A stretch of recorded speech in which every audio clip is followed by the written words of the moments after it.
नमस्कार दोस्तों, स्वागत है आपका हमारे YouTube चैनल की जीके की पाठशाला में।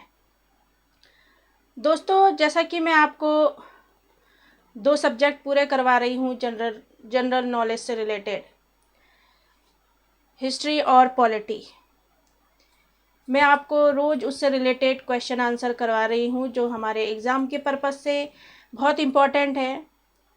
अगर कोई वीडियो आपका देखने से मिस हो गया हो, छूट गया हो, तो आप मेरे चैनल के डिस्क्रिप्शन बॉक्स पे जाइए, वहाँ आपको पूरी प्लेलिस्ट मिल जाएगी। अब दोस्तों, जैसे कि हम पढ़ रहे थे, यूरोपीय कंपनियों का आगमन पढ़ रहे थे हम, उससे आगे आज हम पढ़ेंगे कि कैसे अंग्रेज़ों ने भारत पे राज्य करा और कैसे उन्होंने अपने कानून बनाए, कैसे नियम बनाए, तो उनके बारे में आज हम जानेंगे। तो शुरू करते हैं अपनी क्लास। वो मंजिलें भी सर झुका देंगी, वो मंजिलें भी सर झुका देंगी जब दमदार तेरी तैयारी होगी। वो मंजिलें भी सर झुका देंगी जब दमदार तेरी तैयारी होगी। मुट्ठी में कर लेगा तू अपना मुकद्दर, मुट्ठी में कर लेगा तू अपना मुकद्दर जब किताबों के संग तेरी दोस्ती यारी होगी। मुट्ठी में कर लेगा तू अपना मुकद्दर जब किताबों के संग तेरी दोस्ती यारी होगी। इसलिए दोस्तों, हमें अपनी किताबों के संग दोस्ती यारी ज़रूर करनी चाहिए, क्योंकि किताबें ही एक ऐसी चीज़ है जो हमेशा हमारा साथ देती है। हम उसे पढ़ते हैं और वो हमारे जो भी पढ़ते हैं वो हमारे लिए हमेशा काम आती है। तो दोस्तों, इन बातों को मैं विराम देती हूँ और अपनी आज की क्लास को हम शुरू करते हैं। तो क्या पढ़ रहे थे हम कि यूरोपीय कंपनियों का भारत में आगमन हुआ था, तो वह दक्षिण भारत में आकर रहने लगे थे। उन्होंने राज्य करना शुरू कर दिया था। पूरे भारत पे उन्होंने राज्य नहीं करा था। और क्यों नहीं करा था? क्योंकि भारत में मुगलों का भी राज्य था, जो शक्तिशाली शासक रहा करते थे। बाबर, हुमायूं, अकबर, जहांगीर, शाहजहां, औरंगजेब, इतने शक्तिशाली राजा रहा करते थे और उनके रहते हुए वह पूरे भारत पे राज्य नहीं कर पाए।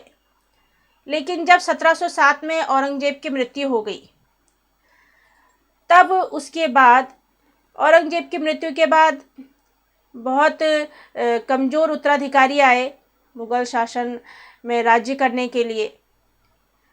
तो अंग्रेज़ों ने सोचा, क्यों ना अब हम पूरे भारत पे राज्य करें। अब तो मुग़ल शासन भी बहुत कमज़ोर हो गया है और वहाँ के जो मजबूत और ताकतवर शासक थे वो तो सब अब नहीं रहे, और कमज़ोर उत्तराधिकारियों को तो हम आराम से हटा देंगे। तो ऐसा ही उन्होंने सोचा। लेकिन ऐसा नहीं है कि वे आए और सीधे उन्होंने राज्य करना शुरू कर दिया, शासन करना शुरू कर दिया, अपना आधिपत्य जमाना शुरू कर दिया। नहीं, ऐसा नहीं हुआ। उन्होंने 2 बहुत बड़े युद्ध लड़े। कौन कौन से युद्ध थे वो? एक प्लासी का युद्ध था जो 1757 को हुआ था। एक बक्सर का युद्ध था जो 1764 को हुआ था। अब प्लासी का युद्ध किसके संग हुआ था? रॉबर्ट क्लाइव और सिराजुद्दौला के बीच में हुआ था। जब सिराजुद्दौला हार गया तो मीर जाफर को वहाँ का शासक बना दिया, बंगाल का शासक बना दिया। फिर 1764 को बक्सर का युद्ध हुआ, हेक्टर मुनरो और संयुक्त सेना के बीच में हुआ था। अगर आपने मेरी पिछली क्लास नहीं पढ़ी होगी तो आप देख लीजिए, मैंने वहाँ पर सब पढ़ाया है और इसी वीडियो से रिलेटेड पीछे पढ़ाया हुआ है, आप देख सकते हैं और आपको और ज़्यादा समझ में आएगा। अगर आपको थोड़ा बहुत भी याद नहीं हुआ है तो आप एक बार और देखिए, आपको ज़रूर याद हो जाएगा। तो दोस्तों, इतना हमने सब देखा था। फिर हमने देखा था कि 1765 में इलाहाबाद की संधि हुई थी और द्वैत शासन शुरू हो गया था। द्वैत शासन के बारे में भी हमने पढ़ा था कि क्या होता है द्वैत शासन। दीवानी और निजामत। दीवानी में होता है कि संपत्ति का अधिकार तो ईस्ट इंडिया कंपनी रखेगी और निजामत का अधिकार वहाँ शासक को दे देंगे। ये होता था द्वैत शासन। तो द्वैत शासन के बारे में भी हमने पढ़ा था। फिर ईस्ट इंडिया कंपनी के पास जब इन्होंने सारे युद्ध लड़ लिए और अपना राज्य स्थापित इन्होंने कर लिया, तो इनके पास क्या आ गया? जनसंख्या आ गई, भूभाग भी आ गया, संप्रभुता भी आ गई और सरकार भी मिल गई। ये चारों चीज़ें इनको मिल गई जो एक अच्छे शासन को स्थापित करने के लिए बहुत ज़रूरी है। प्रजा भी चाहिए, भूभाग भी चाहिए, सरकार भी चाहिए और संप्रभुता भी चाहिए। तो ये सारी चीज़ें इनके पास आ गई थी। तो इन्होंने क्या सोचा कि अब हमने अपना पूरा आधिपत्य भारत पे जमा लिया है, तो क्यों ना अब हम यहाँ अपने अधिनियम बनाएं। आपको मैंने बताया था कि अधिनियम और विधेयक क्या होते हैं।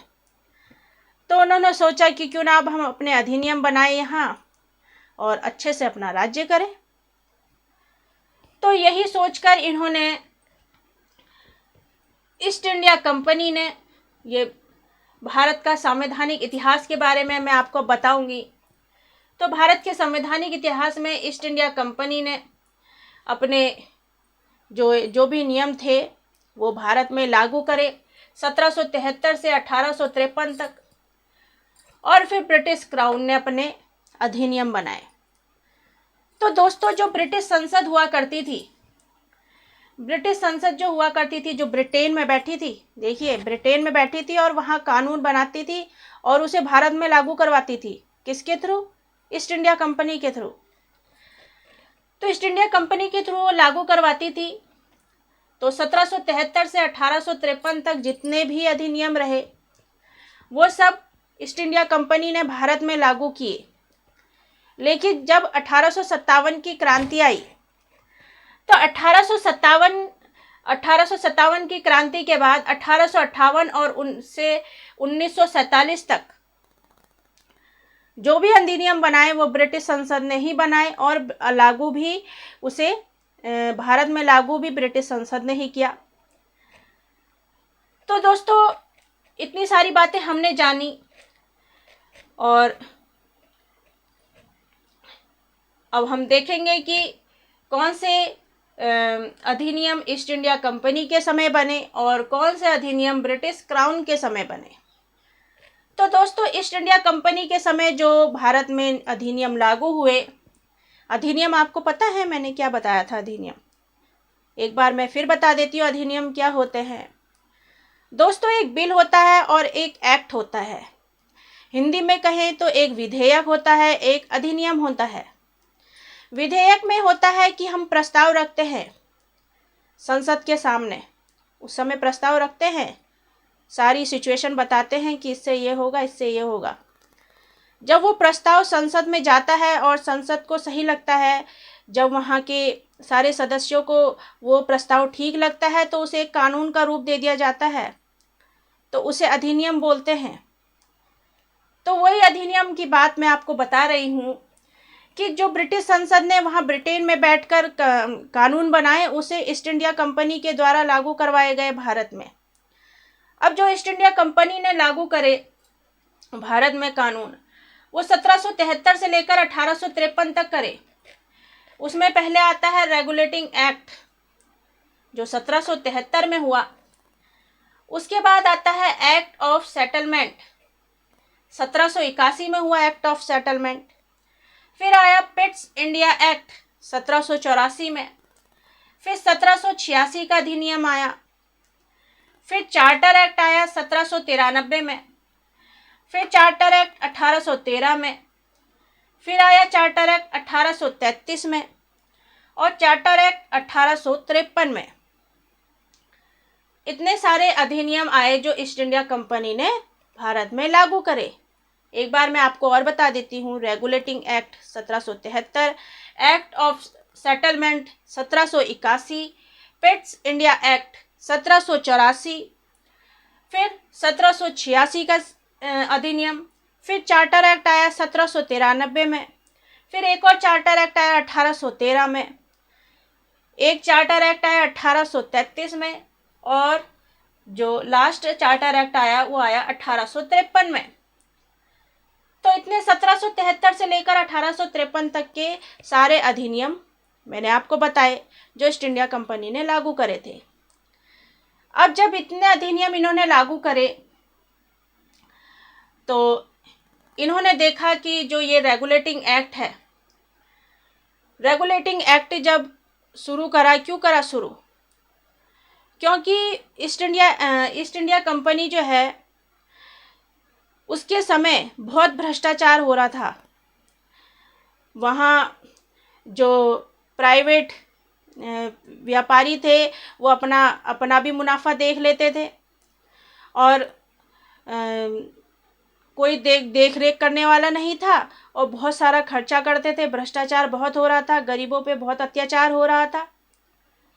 इसको देखते हुए 1857 में फिर क्रांति आई। 1857 के बाद ये जो 1857 की क्रांति आई तो फिर ब्रिटिश क्राउन ने कहा, ब्रिटिश क्राउन कौन था उस टाइम पे? जॉर्ज तृतीय था ब्रिटिश क्राउन। तो उसने कहा कि अब हम अपने आप ही नियम बनाएंगे, कानून बनाएंगे और हम उन्हें खुद लागू करेंगे और वहाँ की निगरानी भी करेंगे कि कैसे भ्रष्टाचार हो रहा है। तो 1858 से 1947 तक ब्रिटिश क्राउन के द्वारा अधिनियम बनाए गए। जैसे पहला आता है भारत शासन अधिनियम 1858, फिर भारत परिषद अधिनियम 1861, फिर भारत परिषद अधिनियम 1892, फिर भारत परिषद अधिनियम माल्य मिंटो सुधार अधिनियम 1909, फिर भारत शासन अधिनियम जिसे मॉन्टेग्यू चेम्सफोर्ड सुधार अधिनियम भी बोलते हैं 1919 में, फिर भारत शासन अधिनियम आया 1935 में, फिर इसके बाद 1935 के बाद आया अगस्त प्रस्ताव 1940 में, फिर क्रिप्स मिशन आया 1942 में, वेवेल योजना आई 1945 में, शिमला समझौता आया 1946 में, फिर माउंटबेटन योजना आई 3 जून 1947 को। इतने सारे अधिनियम ब्रिटिश क्राउन ने अपने आप ही उन कानून बनाए और अधिनियम बनाए और अपने आप ही लागू करे भारत में। तो एक बार मैं आपको और रिपीट करवा देती हूँ। भारत शासन अधिनियम 1858, फिर भारत परिषद अधिनियम, ये तो भारत शासन है 1858 और ये है भारत परिषद अधिनियम। भारत परिषद अधिनियम, भारत परिषद अधिनियम, भारत परिषद अधिनियम, भारत परिषद अधिनियम 1861, फिर भारत परिषद अधिनियम 1892, फिर भारत परिषद अधिनियम मॉल्य मिंटो 1909 और मॉन्टेग्यू है 1919। मॉल्य मिंटो 1909 और मॉन्टेग्यू है 1919। फिर भारत शासन अधिनियम 1935। 1919 के बाद भारत शासन अधिनियम है 1935। फिर अगस्त प्रस्ताव है 1940, क्रिप्स मिशन है 1942, वेवेल योजना है 1945, शिमला समझौता 1946 और माउंटबेटन योजना है 3 जून 1947 को। तो दोस्तों एक दो बार अगर आप ये सुनेंगे ना, अगर आप एक दो बार इन्हें सुन लेंगे तो आपको अच्छे से याद हो जाएगा। आपसे पूछ लेते हैं क्रिप्स मिशन कब आया भारत में, तो आपको ये पता होना चाहिए 1942 में। वेवेल योजना कब हुई? 1945 में। शिमला समझौता कब हुआ? 1946 में। तो इनके बारे में आपको बिल्कुल क्लियर याद होना चाहिए कि आपसे ये क्वेश्चन आए एग्ज़ाम में और आप एकदम आंसर लगा दें उसका, तभी इस तरह से पढ़ने का फ़ायदा है। तो दोस्तों फिर इसके बाद मैं आपको रेगुलेटिंग एक्ट के बारे में बता रही थी जो 1773 में हुआ था। ये जो एक्ट है ये तो बनाया था ब्रिटिश संसद ने, लेकिन लागू किसने करा था? ईस्ट इंडिया कंपनी ने। तो दोस्तों सबसे ऊपर क्या होते हैं जब ये राज्य करते हैं तो सबसे ऊपर कौन आता है? राजा आता है या रानी आती है। फिर उसके बाद कौन आते हैं? संसद आती है। फिर आएगा ईस्ट इंडिया कंपनी, फिर उसके नीचे गवर्नर या गवर्नर जनरल। तो ब्रिटेन का राजा कौन था जब रेगुलेटिंग एक्ट चल रहा था 1773 में? जॉर्ज तृतीय। कौन था? जॉर्ज तृतीय। प्रधानमंत्री कौन था, पीएम कौन था उस टाइम? Lord north. बंगाल का गवर्नर कौन था? Lord Warren Hastings. तो दोस्तों इतनी सारी चीज़ें मैंने आपको पढ़ाई हैं, ये मोस्ट इम्पॉर्टेंट है, मोस्ट इम्पॉर्टेंट टॉपिक हैं ये। इन्हें एक दो बार आप रिवाइज करेंगे तो आपको बहुत जल्दी याद हो जाएंगे। तो देखा आपने कैसे मतलब संसद ने कानून बनाए, ब्रिटेन में बैठकर वो राज्य कर रहा था, आराम से कानून बना रहा था और ईस्ट इंडिया कंपनी द्वारा वो लागू करवा रहा था। कैसे इन्होंने कितनी दूर की सोच रखी थी, मतलब सारी तैयारी इन्होंने कर रखी थी कि वहाँ से कानून बनाए जा रहे हैं और भारत में लागू करवाए जा रहे हैं। इतने सारे इन्होंने एक्ट बना दिए और इनको लागू भी करवाया, और इन्हीं को लागू करवाया तो बहुत भ्रष्टाचार भी हुआ, और भ्रष्टाचार हुआ और तभी आंदोलन भी शुरू हो गए।